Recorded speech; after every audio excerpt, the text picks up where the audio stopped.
لوگ سبحان اللہ کا معنی یہ سمجھتے ہیں، سارے مولوی بھی سکھاویں اللہ کی ذات پاک ہے، لوگ یہ سمجھتے ہیں غسل خانے میں سے نہا کے نکلا ہوگا پاک ہو گیا، پاک ہے۔ تمام ان چیزوں سے وہ پاک ہے جو محتاجوں میں ہوا کرتی ہیں، اور وہ اتنا بڑا پاک ہے کہ 1,24,000 نبی مل کر سن لو اور دل کی تختی پہ لکھ کے لے جاؤ، آدم علیہ السلام سے لے کر امام الانبیاء محبوب کبریا حضرت محمد مصطفیٰ صلی اللہ تعالی علیہ وسلم کی ذات اقدس تک 1,24,000 نبی،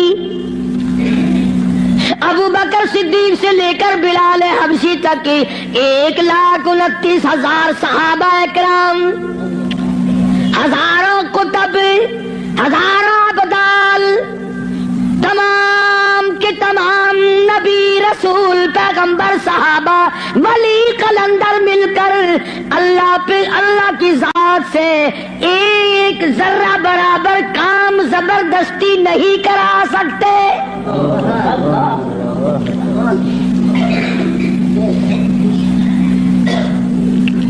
کوئی زبردستی نہیں کرا سکے گا۔ آیت الکرسی کی کیسٹ آپ نے سنی ہوگی، فرمایا من ذا الذی یشفع عنده الا باذنہ۔ من، یہ جو لفظ ہے عربی کا من، اس کے معنی پتہ کیا ہے؟ جیسا کہ اردو بولی میں اگر کوئی بات کہی جائے نا، ایک آدمی اقدم کہتا ہے، کون کہتا ہے، کون کہتا ہے، یوں ہے ملتانی زبان میں چاہ دے نہیں، کیا بندہ آدھا ہے میرے سامنے ایک باری منہ کراؤں گا، لکھا صحیح نہ گھنچا کیڑا آکھدا ہے۔ فرمایا من ذا الذی یشفع عنده، کون ہے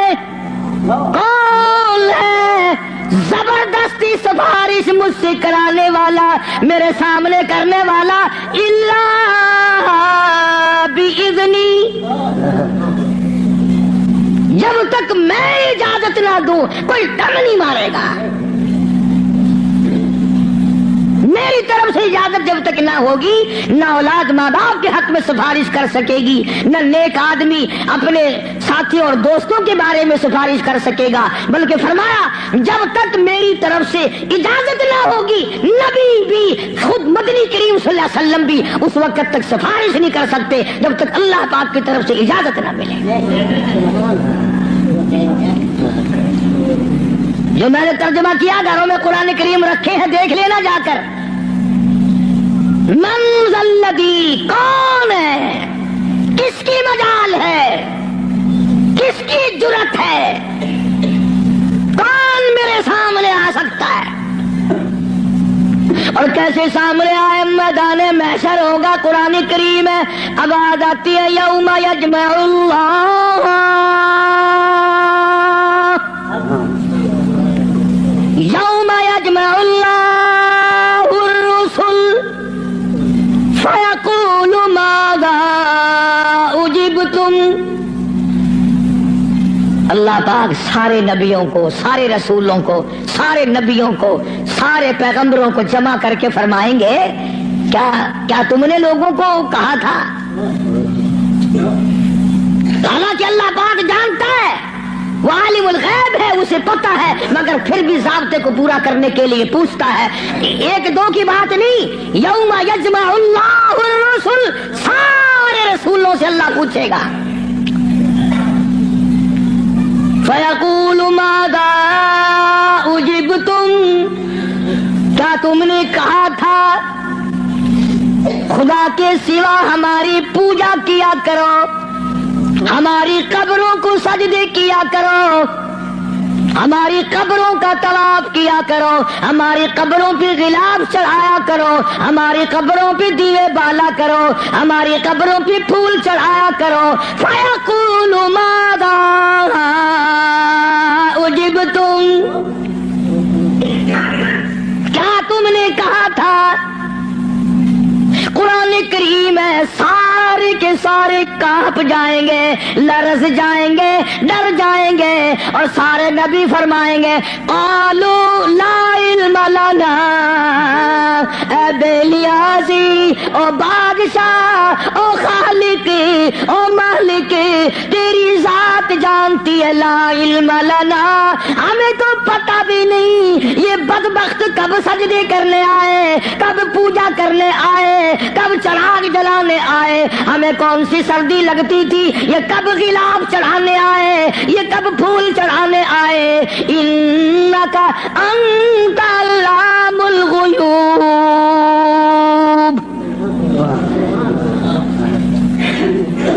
اگر ہم کہتے میرے رب او ہمارے پروردگار تیرے سے چھپی نہ رہتی بات،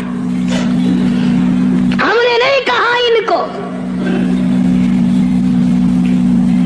اللہ سبحانہ و تعالی نے پھر آگے چل کر چند آیتوں کے بعد ایک ایسے پیغمبر کا تفصیلی ذکر فرمایا، سبحان اللہ، اللہ اکبر۔ پہلے تو سارے پیغمبروں کا حال بتا دیا، قیامت کے دن یہ بنے گا، پھر اگلی آیتوں میں ایک ایسے پیغمبر کا، ایک ایسے رسول کا ذکر خیر فرمایا جن کی ذات کو عیسیٰ علیہ السلام کہتے ہیں، جن کو اس وقت پوری دنیا میں آدھے سے زیادہ آبادی خدا مانتی ہے۔ اس پیغمبر کا صاف پھر اعلان کیا، فرمایا وَإِذْ قَالَ اللَّهُ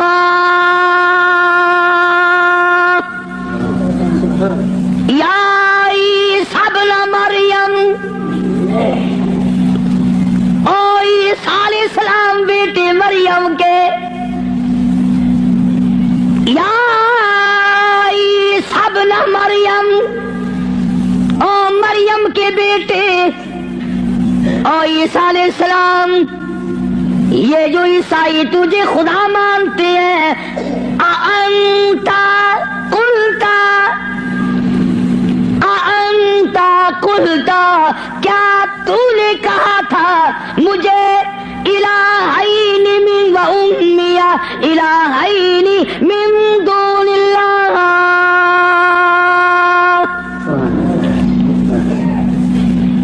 کیوں جناب اے عیسیٰ علیہ السلام، کیا تم نے کہا تھا لوگوں کو کہ مجھے اور میری والدہ کو خدا ماننا؟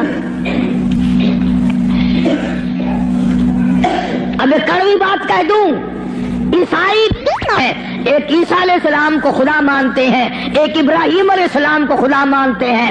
عیسائی تین خدا کو مان جائیں تو اسلام سے نکل جائیں، کافر ہو جائیں، اور ہمارے لیے چھٹی ہے، ہم ہزاروں خداؤں کو مانتے رہیں۔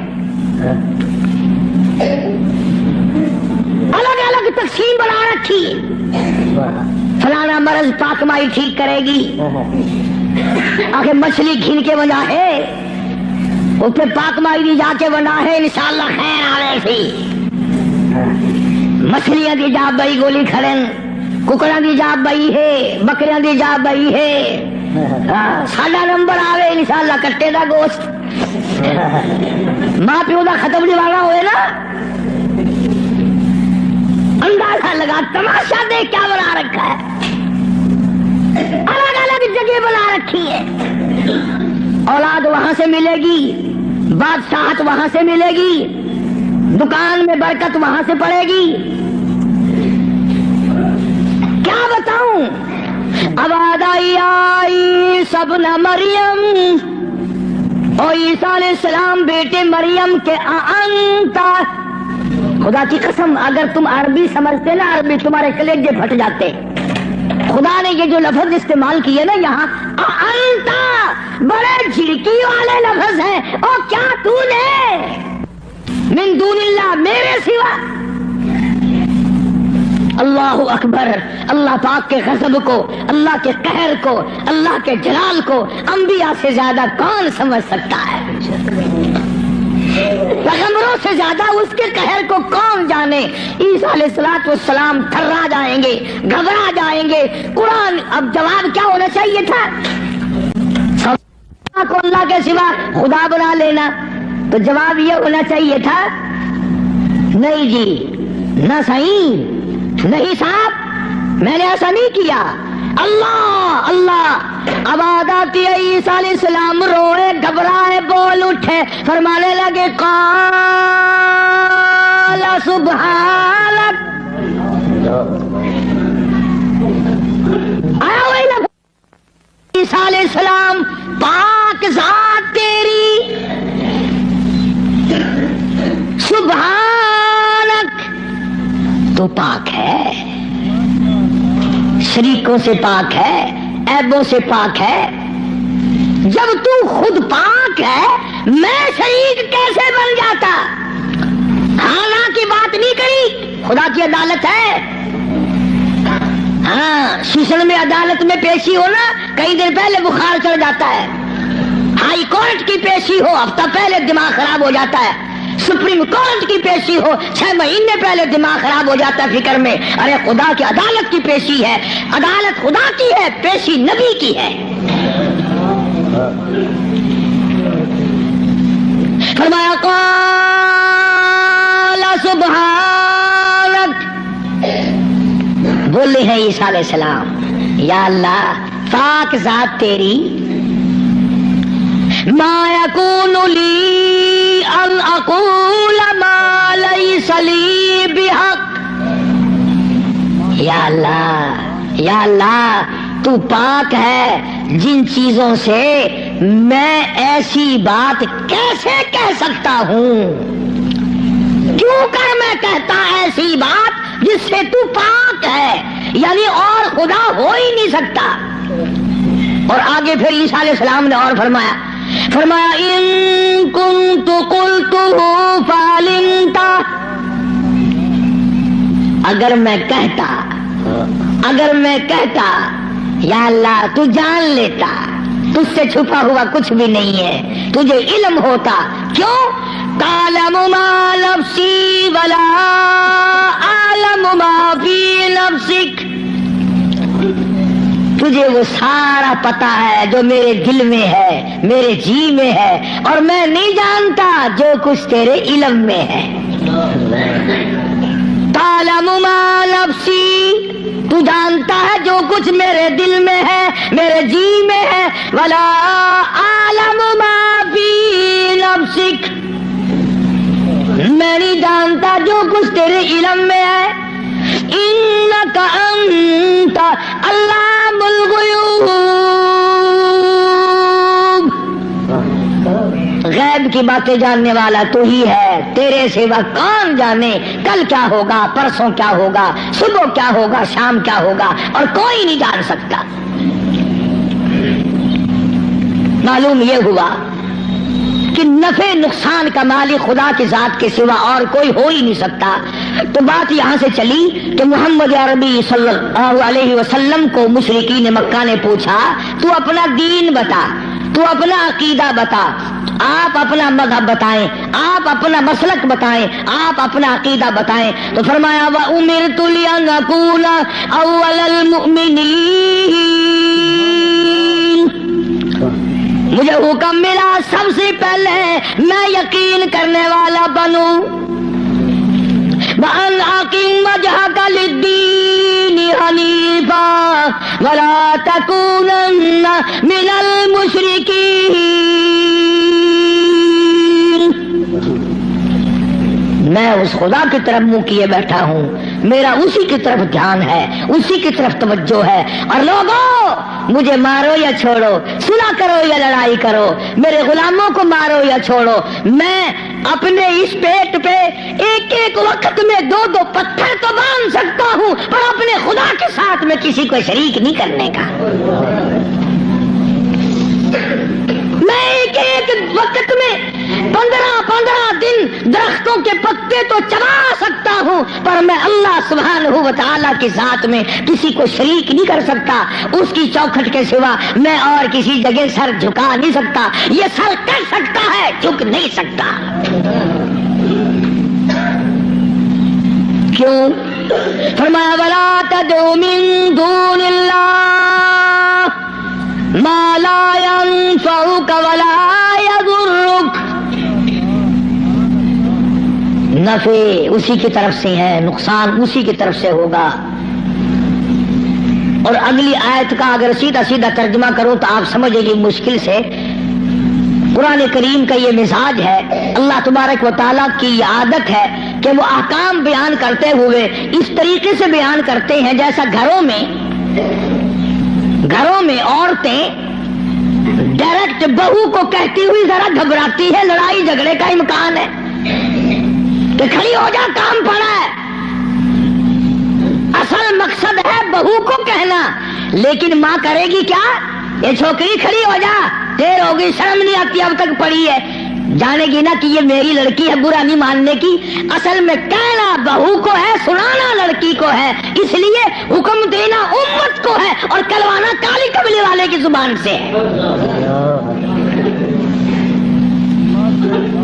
لوگ قرآن کا مزاج نہیں سمجھ سکتے، ڈائریکٹ عورت کبھی نہیں کہتی روٹی پکا لے، بہو کھڑی ہو کر روٹی برتن مانج لے، کپڑے دھو لے، بلکہ اگر صرف چھوٹی سی بچی بھی ہوگی اسی کا نام لے گی، یہ تو جھاڑو دے لے، بکر لگا لے، برتن پڑے ہیں انہیں صاف کر لے، حالانکہ کہنا بہو کو، نو کو کہنا مقصد ہے، لیکن ماں لڑکی کا نام لیتی ہے۔ اللہ سبحانہ و تعالیٰ نے فرمایا میرے محبوب اگر آپ نے نفع نقصان کا مالک کسی اور کو سمجھا، اللہ اکبر، پھر قرآن کریم کا مزاج دیکھو، فرمایا فَإِن فَعَلْتَ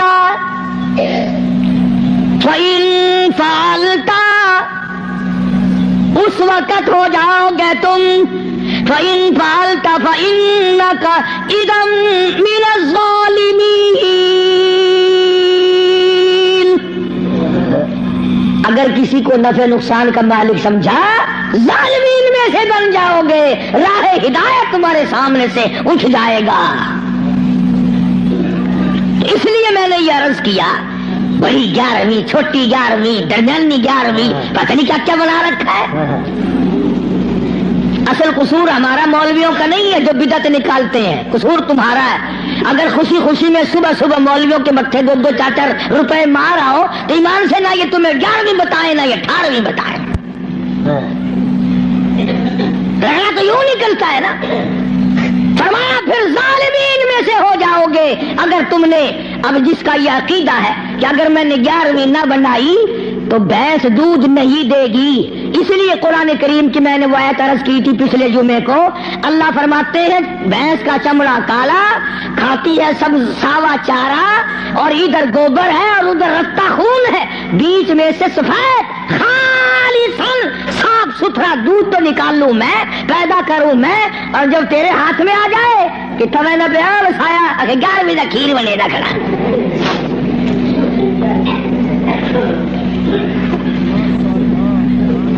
فرمایا یہ میں نے پیدا کیا ایک ایک قطرہ دودھ کا، ایک ایک قطرہ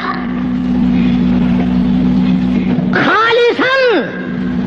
لوگوں نے یہ سمجھا پانی ملا ہوا نہیں ہوگا، یہ جو لفظ خالص ہے قرآن کریم میں، اس کے لوگوں نے یہ سمجھا ہوگا کہ خالص ہوگا بغیر پانی کا، نہیں، یہ بات نہیں، بلکہ اللہ پاک فرماتے ہیں پانی سے بھی پاک ہے، خالصاً میرے نام کے سوا اس دودھ کا ایک قطرہ پیدا کرنے والا کوئی نہیں، خالصاً ایک بوند دودھ کی میرے سوا کوئی نہیں بنا سکتا۔ اس لیے فرمایا وَيَمْسَسْكَ اللَّهُ، اللہ اللہ، سورۃ یونس کا آخری رکوع ہے، 11واں سپارہ ہے، دیکھا 11ویں کا ثبوت 11ویں سپارے میں۔ میں نے مولوی صاحب سے پوچھا، میں نے کہا جی 11ویں کا کوئی ثبوت بھی ہے؟ آخر ہاں۔ میں کہا کتنے؟ اگر 11واں سپارہ نہیں کھڑا قرآن میں، میں کہا ہے اکبر کی 11ویں ثابت تھی گئی۔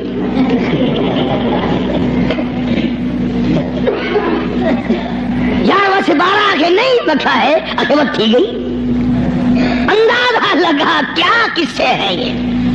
اللہ پاک ہماری رگوں سے بڑا واقف ہے، جانتا ہے نا آدمیوں کی کمزوریوں کو، اور خود اس نے جو بنایا۔ فرمایا کہ اچھا جی یہ باتیں اس وقت تک کی ہیں جب آدمی سکھیا ہو، جب پریشانی میں ہوتا ہے، جو چکر میں پھنستا ہے، مت ماری جاتی ہے، عقل کام نہیں کرتی، پھر وہ اس قسم کا کام کر بیٹھتا ہے۔ اللہ پاک نے فرمایا وَإِن يَمْسَسْكَ اللَّهُ بضر فلا کاشف لہ الا ہو، اگر کسی کو دکھ پہنچے، کوئی چکر آ پڑے، کوئی مصیبت آ پڑے، کوئی دکھ آ پڑے، کوئی پریشانی آ پڑے، الا ہو، میرے سوا کوئی دور کرنے والا نہیں۔ کون ہے؟ تیرا بخار اتارنے والا کوئی نہیں، تیری بگڑی ہوئی بنانے والا کوئی نہیں، تیری خالی جھولی کو بھرنے والا کوئی نہیں، تیری خالی جیب کو بھرنے والا کوئی نہیں، تجھ بے علم کو علمدار بنانے والا اس کے سوا کوئی نہیں۔ فرمایا وَإِن يُرِدْكَ بِخَيْرٍ فَلَا رَادَّ لِفَضْلِهِ،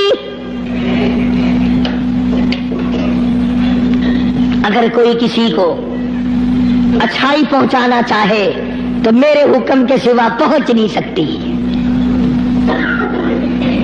اللہ نے سارے واقعات قرآن کریم میں سمجھا دیے۔ اب قوم مسلمان اگر قرآن کی طرف توجہ نہ دے، تمہیں اخبار پڑھنا آتا ہے، تمہیں رسالے پڑھنے آتے ہیں، تمہیں ڈائجسٹ پڑھنے آتے ہیں، تمہیں ناول پڑھنے آتے ہیں، تمہیں کتابیں پڑھنی آتی ہیں، اگر تمہیں نہیں آتا تو خدا کا قرآن سمجھنا نہیں آتا۔ کبھی کوئی اب باپ اپنے بیٹے کو اس نیت سے نہیں پڑھاتا میرا بیٹا پڑھے گا، قرآن کا ترجمہ سیکھے گا، میں تو ان پڑھ رہ گیا، مجھے بھی سنایا کرے گا، میری اپنی اماں کو بھی سنایا کرے گا، اس نیت سے کون پڑھاتا ہے؟ نیت بات پہلے ہوتی ہے، بعد میں آگے ہم لوگ چلتے ہیں۔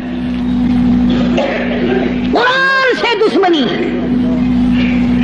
اس دنیا میں، اس ملک میں، ہندوستان میں سب سے پہلا ترجمہ قرآن کریم کا مجدد الفسانی امام ربانی شیخ احمد فاروقی سرہندی رحمت اللہ علیہ نے کیا۔ قرآن کا ترجمہ کر دیا فارسی میں۔ وہ زمانہ فارسی کا تھا، لوگ عموماً فارسی بولا کرتے تھے۔ دلی میں، آگرے میں، میرٹھ میں دفتری زبان، سرکاری زبان فارسی تھی۔ تو مجدد الفسانی سرہندی رحمت اللہ علیہ نے قرآن کریم کا ترجمہ فارسی میں کر دیا۔ اب جتنے بڑے بڑے پیر تھے، گدی نشین تھے، سب کو آگ لگ گئی۔ انہوں نے کہا اگر قرآن کا ترجمہ لوگوں کی سمجھ میں آ گیا پھر ہماری پوجا کون کرے گا؟ اگر قرآن سمجھ میں لوگوں کی آ گیا پھر ہماری پوجا کون کرے گا؟ چنانچہ سارے پیر فقیر اکٹھے ہو کر بادشاہ کے پاس دلی گئے، احتجاج کیا کہ دیکھو جی ہم یہ بات گوارا نہیں کرنے کے۔ کیا بات جی؟ فقیر ہو، درویش ہو، قلندر ہو، پیر ہو، مولوی ہو، کیسے آئے ہو؟ انہوں نے کہا توبہ توبہ توبہ توبہ، قرآن کی بے ادبی ہو گئی۔ کیا ہوا؟ وہ ترجمہ لکھا ہوا تھا نا یوں برابر میں، انہوں نے کہا دیکھو جی قرآن میں است پست لکھ دیا، وہ فارسی زبان لکھی نا حضرت نے ترجمے میں۔ توبہ توبہ، قرآن کی بے ادبی، ملاوٹ کر دی قرآن میں۔ اور اندر کا چور بتایا نہیں کہ ہمیں ڈر یہ ہے کہ اگر قوم قرآن سیکھ گئی تو پھر اتنے کون آئے گا؟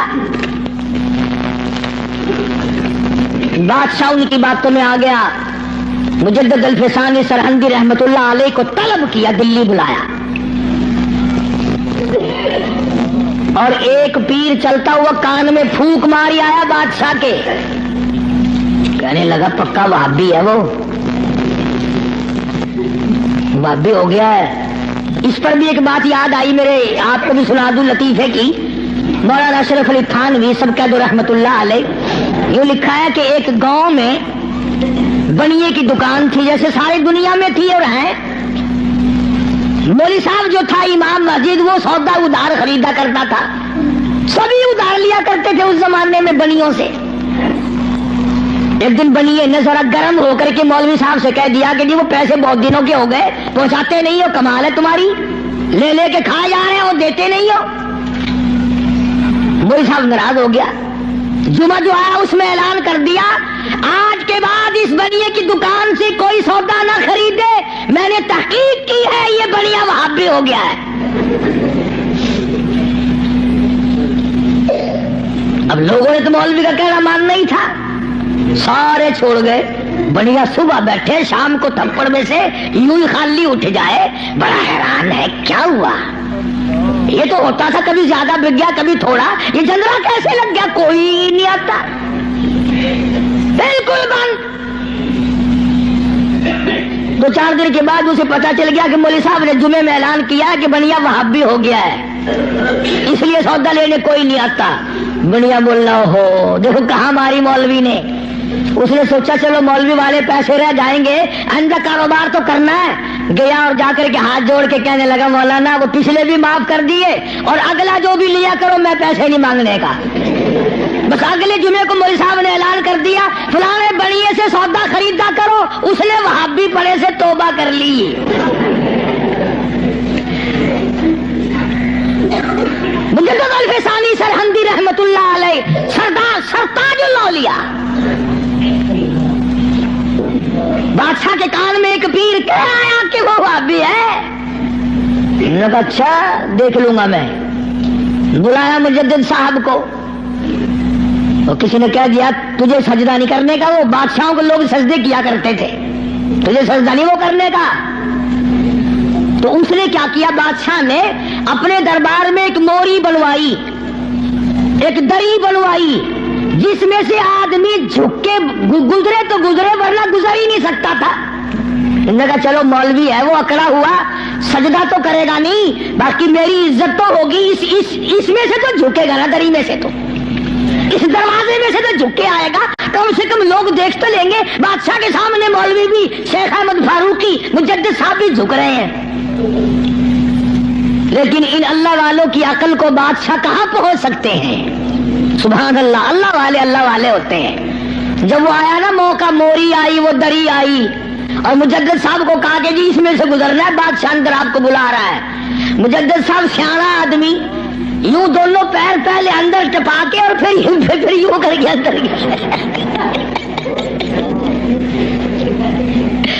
سارا دربار حیران ہو گیا کہ یہ کیا ہوا بھائی۔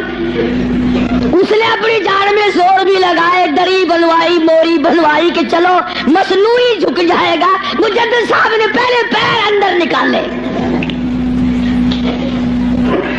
قید کر دیا۔ اللہ اللہ اللہ، ہاں قرآن کا ترجمہ جس نے بھی کیا مار کھائی، نبی نے کیا اس کو پتھر لگے، مجدد نے کیا اس کو قید ملی۔ آج میں ترجمہ کروں گا تو مجھے ہی کیا دے کے جاؤ گے؟ فرمایا مدنی کریم صلی اللہ تعالی علیہ وسلم نے آلہ اس بات کو پلے باندھ لو، ساری دنیا کی عبادات اور ساری دینی عبادات کا مدار ہے اللہ کی توحید پہ۔ مجدد صاحب کو جیل میں ڈال دیا قرآن کا ترجمہ کرنے کے جرم میں، تو آج ہی کون معاف کرتا ہے قرآن کریم کا جو ترجمہ سنائے گا، جو مصطفیٰ کریم صلی اللہ علیہ وسلم کے ارشاد کو صحیح صحیح سنائے گا، کون سامنے پیش کرے؟ ایک بات تو یاد کرنے کے قابل ہے، اللہ اکبر، نبی کا آخری وقت ہے صلی اللہ علیہ وسلم۔ ایمانداری سے بتاؤ، قبلے کی طرف منہ کیے ہوئے سارے باوضو بیٹھے ہو، مرد عورت وضو کے ساتھ بیٹھے ہو، آخری وقت ہو، بالکل آخری وقت ہو، یقین ہو جائے دل کو کسی طرح سے بھی کہ میرا آخری وقت ہے، پھر آدمی ہر وہ چیز مانگتا ہے جو اچھے سے اچھی لگے آخرت کے اعتبار سے، توبہ کرنے کی کوشش کرتا ہے، استغفار کرتا ہے، یعنی جو کام اس کی نظروں میں سب سے اچھا ہو وہ کرنے کی کوشش کرتا ہے۔ آخر میں مدنی کریم صلی اللہ تعالی علیہ وسلم کا آخری وقت ہے، اللہ پاک کی حضور میں جھولی پھیلا دی، مانگنے والا مصطفیٰ کریم صلی اللہ علیہ وسلم ہے، دینے والا خدا ہے۔ آخری وقت میں کیا مانگا؟ اولاد نہ مانگی، کھانا نہ مانگا، کپڑا نہ مانگا، اولاد کے لیے کچھ نہ مانگا، گھر والیوں کے لیے کچھ نہ مانگا، بیٹیوں کے لیے کچھ نہ مانگا، فاطمہ الزہرا کے لیے کچھ نہ مانگا، سیدنا حسن کے لیے کچھ نہ مانگا، سیدنا حسین کے لیے کچھ نہ مانگا، تمام گھر والوں کے لیے کچھ نہ مانگا، اور فرمایا اللہم او میرے رب لا تجعل قبری، اور میرے معبود میری قبر کو سجدہ گانا بنانا۔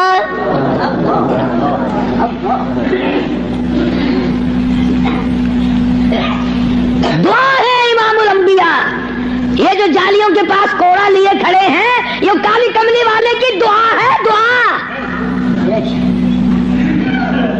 انہوں نے تو کہندے ہی رہنا تیری خیر ہوئے پہرے دارا، روزے دی جالی چوم لین دے، ایک لگدا پٹخارا ہو گیا۔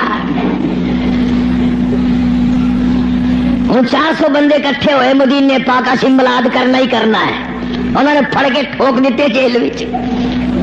مگر تسی اتھے مدینے پاک امام الانبیاء دا روزہ اتھے ہوئے، کالی کملی والے صلی اللہ علیہ وسلم دا روزہ مبارک اتھے ہوئے، حضور دے 10,000 جرنیل اتھے ستے پے ہومن، حضور دی 4 بیٹیاں اتھے ہومن، حضور دی 9 گھر والیاں اتھے ہومن، حضور دی 6 پھوپھیاں اتھے ہومن، اور جتھے خالی جیسے جرنیل سوئے ہوئے ہو وہاں تو بیٹھ کر میلاد کرنے لگا۔